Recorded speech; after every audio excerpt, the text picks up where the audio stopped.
Happy Thursday, Gators. Today is June 11, 2020. I'm Mr. Duschel. I'm joined this morning with the fourth grade team. It's the fourth grade edition of our farewell announcements.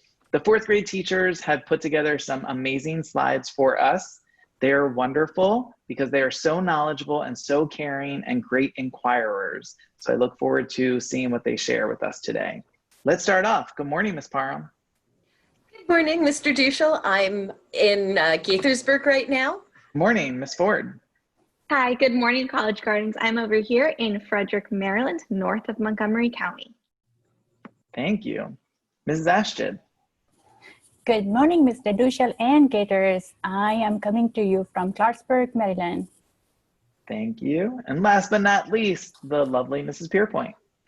Good morning, College Gardens Gators. It's Mrs. Pierpoint here, coming to you guys from my home in Alexandria, Virginia. I love that we're all together again. But Miss Pierpoint, tell us about some birthdays at College Gardens. Okay, so we have 3 birthdays today. Our first birthday is Will D. in Ms. Wu's class. Our second birthday is Anna G. in Mrs. Smith's class. And then our third birthday is an extra special birthday to me because it is Justin J. from my very own class, Mrs. Pierpoint's class. And also, just to note, it is National Corn on the Cob Day. So I hope that you all have a very corn-filled day. That's amazing, Mrs. Pierpoint. Thank you. Happy birthday to those Gators. Fourth grade has been a wonderful year. They've learned so much in their IB units of inquiry. Can you start off telling us about the first, Miss Ashton? My favorite unit this year is how we express ourselves. In this unit, students learn about how Native American adapted to the environment and how the cultures of these tribes were derived from the environment. The student explored and gathered information about how different Native American tribes use the natural environment to meet the needs of food, clothing, and shelter. The Native American tribes built a sustainable community by using natural resources from their surroundings to meet their needs. Our students also made a connection between now and future. The resources we use today are important to many areas of our life, including work, transport, and school, etc. These resources will be important to people living 10, 50, or 100 years in the future. We have limited resources on Earth. The problem is they might run out by then. Therefore, our students being engineers designed a community that would be sustainable and self-sufficient. Thank you. Tell us more about that engineering process, Mrs. Ford. Remember in the beginning of the year, this was in October, we engineered and designed replica homes that the indigenous people would have lived in when they lived in North America. They used the resources we gathered and created homes based off of those materials.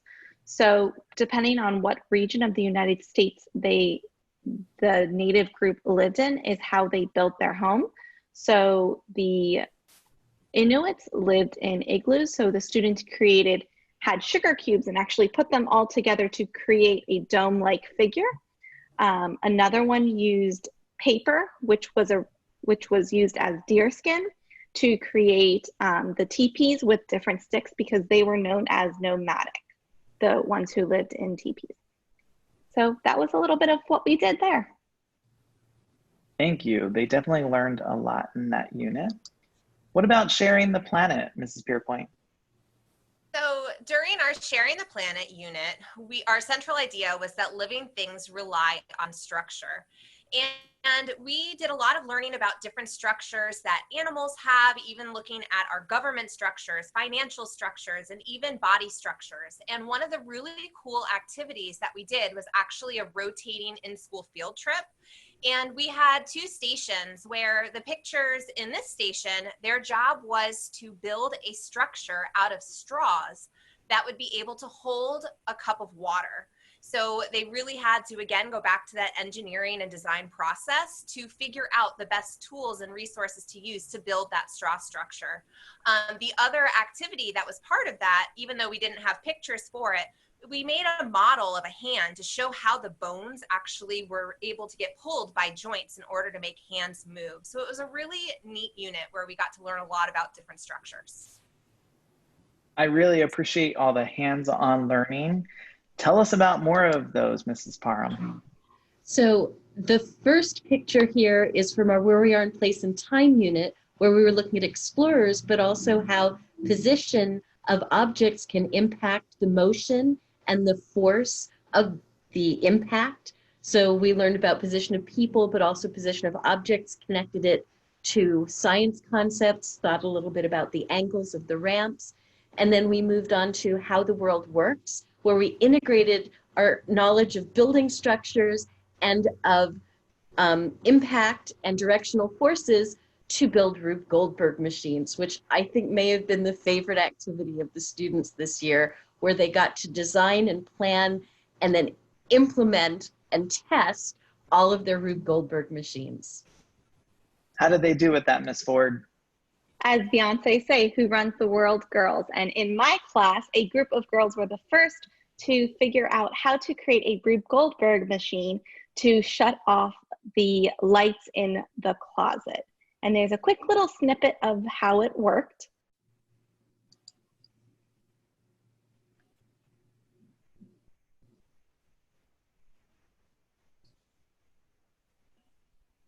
And then there are different classes developed different designs, some creating having them pop a balloon at the end, shutting off the lights, making a car roll down a ramp. So there was different end goals for each of the Rube Goldberg machine, but they definitely had to continuously modify their designs to get their final results. Thank you for creating such engaging learning experiences for our Gators. Through all of that, we know that they are developing the learner profile. Mrs. Parham, can you tell us about one student that deserves a shout out? Absolutely. I would like to congratulate Rebecca A. for being a communicator. Not only did she synthesize what she learned about fractions and being able to convert from a fraction greater than 1 to a mixed number, she explained it in chat and made connections to different strategies. So she was just a great IB learner in class today. Thank you. Tell us about another, Mrs. Ford. So I'm going to talk about Trevor from my class for being principled. Throughout this whole distance learning process, he has been engaged in every single online session that we've had, asking questions, being part of it every step of the way, getting his work done on time. And I really seen a big transformation in him in the past 10 to 13 weeks-ish. Thank you for giving shout outs to those Gators. And fourth grade teachers, thank you for all of your work, both when we were in the building and while we're learning online. You are amazing in helping our Gators become internationally minded, and I really value your work. So thank you for joining me on the announcements today. It brings us to the end. So send us away. All right, College Gardens, I hope that you all have a tropical, Thrilling, Terrific. And thought-filled Thursday. bye everyone. Bye. Bye.